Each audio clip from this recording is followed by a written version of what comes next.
तो पंडित जी, मेरा प्रश्न आपसे ये है आज के इस एपिसोड में, ईश्वर कौन है, कहाँ है, वो किस स्वरूप में हमारे आसपास है, अगर है तो कैसे, उसकी हम अनुभूति कैसे करें? बहुत अच्छी बात आपने और मित्रों, आजकल दो चीज़ों में बहुत कन्फ्यूजन है। एक है धर्म को लेकर, दूसरा है ईश्वर को लेकर। और आपने ये बड़े अच्छे प्रश्न, आपने 3 प्रश्न मेरे से किए कि ईश्वर है कौन, ईश्वर रहते कहाँ हैं, और ईश्वर कितने हैं। ये भी एक प्रश्न है कि ईश्वर कितने हैं। अभी आप किन्हीं हमारे हिंदू भाइयों से पूछे हो या जो, तो कोई कहता 3, कोई कहता 5, कोई अलग अलग, कोई 33 करोड़। तो हम आपको क्रमशः बताते हैं। सबसे पहले उत्तर हम देते हैं, पहले तो हमें ये जानना है कि भगवान है कौन। तो मित्रों, श्रीमद् भागवत में वर्णन किया जा रहा है कि भगवान है कौन। जैसे गाड़ी को चलाने वाला गाड़ीवान, रिक्शा को चलाने वाला रिक्शावान, वैसे भग को धारण करने वाला भगवान। अच्छा। अब भग कहते किसे मित्रों? तो भग कहते 6 गुणों को, ऐश्वर्य, वीर्य, तेज, श्री, ज्ञान, वैराग्य। धैर्य नहीं आता इसमें? फिर से देख लीजिए। ऐश्वर्य, वीर्य, तेज, श्री, ज्ञान और वैराग्य। अच्छा।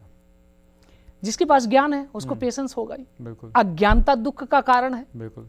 तो ये 6 गुण एक व्यक्ति में इतनी अधिक मात्रा में आ जाएं कि उससे अधिक इस ब्रह्मांड में और किसी के पास ना हो। आजकल बहुत फेक भगवान बन गए हैं, थोड़ा उनको भी मैं इसलिए कह रहा हूं कि जानने की जरूरत है।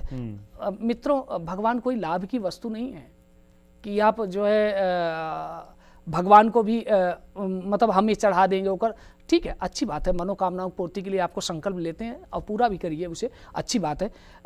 भक्ति के कई मार्ग हैं, आगे चल के भक्ति के बारे में बात करेंगे। तो अब भगवान उन्हें कहते हैं जिनके अंदर ये 6 गुण एक साथ आ जाए। जैसे राम जी ने जब धरती पर अवतार लिया तो राम से श्रेष्ठ इस ब्रह्मांड में कोई नहीं था। और यह 6 गुण राम जी के साथ एक साथ आए थे, ऐश्वर्य, वीर्य, तेज, श्री, ज्ञान, वैराग्य। तो भगवान कृष्ण जब धरती पे आए, या भगवान को जो 10 अवतार हैं, वो जब इस धरती पे आए, वो भगवान केवल इस धरती के लिए नहीं आते। जब पूरे ब्रह्मांड पे संकट छाता है तो ब्रह्मांड के संकट को दूर करने के लिए नारायण या ईश्वर का कोई स्वरूप इस धरती पे आता है। बिल्कुल। तो उन्हें भगवान कहते हैं। अच्छा, भगवान के 3 फॉर्म्स हैं। पहला है ब्रह्म। ब्रह्म स्वरूप है निराकार। मित्रों, एक चीज मैं आपको, लेकिन मैं ये कह रहा था कि 3 जो नाम है, पहले 3 नाम बताते थे, ब्रह्म और दूसरे 2 नाम, फिर एक छोटा सा ब्रेक लेते हैं, फिर उसके बाद इंडिविजुअली उसमें जाएंगे। तो आपने कहा था 3 जो नाम है वो कौन कौन से? ब्रह्म 3 है, ब्रह्म, परमात्मा और भगवान। ब्रह्म, परमात्मा और भगवान। चलिए ठीक है, यहीं पे बात को रोकते हैं और जैसे ही ब्रेक से वापस आएंगे तब हम ईमेल का जवाब देंगे। लेकिन 3rd सेगमेंट में यहीं से हम बात शुरू करेंगे। तब तक आप कहीं जाइएगा मत। Will be right back after this messages.